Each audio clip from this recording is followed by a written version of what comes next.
CNN's chief medical correspondent, Dr. Sanjay Gupta, has more with this. Everything hurts. You're sick. You're nauseous. Throwing up, diarrhea. Your will to live is gone. Withdrawal from opiate drugs.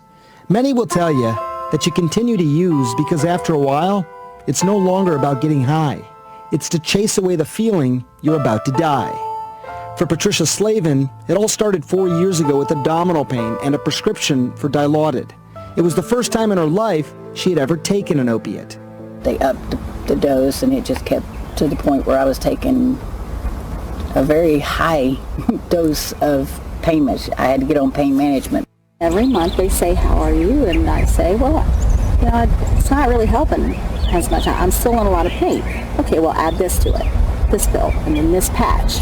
Lisa Vinson, Patricia's younger sister, also had abdominal pain.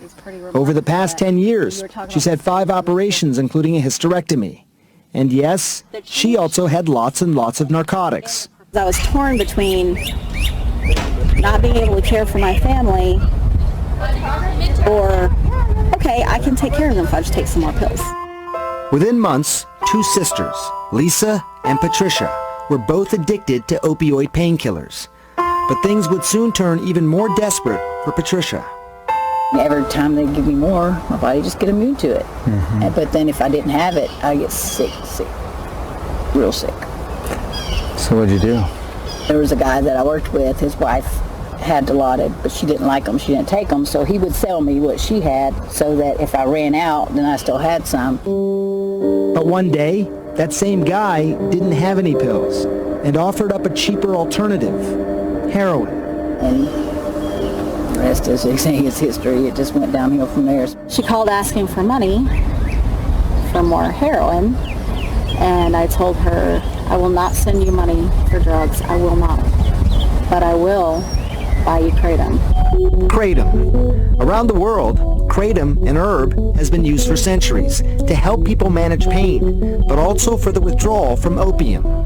Lisa knew from personal experience. The reason I started taking it was because I didn't want to withdraw. I had no idea that it was going to help me with the pain like it did. We definitely believe that this could be a solution to, or part of a solution to, the opioid crisis that we're currently in. Christopher McCurdy is a medicinal chemist.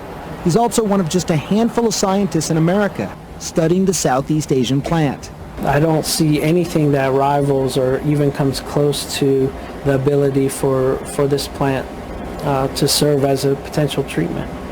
And yet, in the U.S., it is banned in 6 states, and the DEA considers it a drug of concern over worries of potential addiction and even some reported deaths.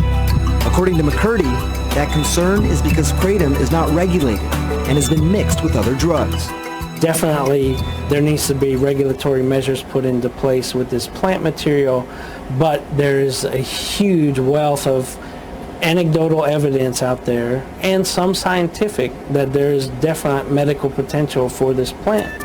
For something so promising, you may be wondering why others, including big companies, haven't investigated it. Part of the problem, it is a plant, and that means no one can patent it. There's no financial incentive for any drug company to really pursue developing this into a drug. How does the future look for you now? Your family, all your teenage kids that you have? Bright. It looks beautiful. I have hope. How confident are you that you won't go back to heroin? Never fully confident. Never fully confident. Right. It's a powerful drug. But I think as long as I have Kratom, as long as I can get it, me personally, I'll never go back. Sanjay, this is incredible. First of all, it's astonishing that I've never heard of Kratom. Obviously, I'm in the news business, and I know lots of people who struggle with addiction. Yeah. And so would this be a cure for addiction? Well, it's interesting, and this is something that we come across quite a bit in that you have something out there that shows a lot of promise, but for various reasons, it's not even studied adequately, Allison. So you don't have data on this sort of thing. There's for hundreds of years it's been used in other countries. We know the scientific community here is now starting to pay more attention. But because it's not regulated, there have been these reports of it being contaminated with other products, people getting sick from it, and that's why I think the DEA has had sort of a hands-off approach on this. What astonished me, as it sounds like it astonished you, is just how much evidence there has been that makes this worthy of further study, regulation, so people can buy a product that has some data behind it and that they know is safe. That's the key, I think, going forward with Kratom.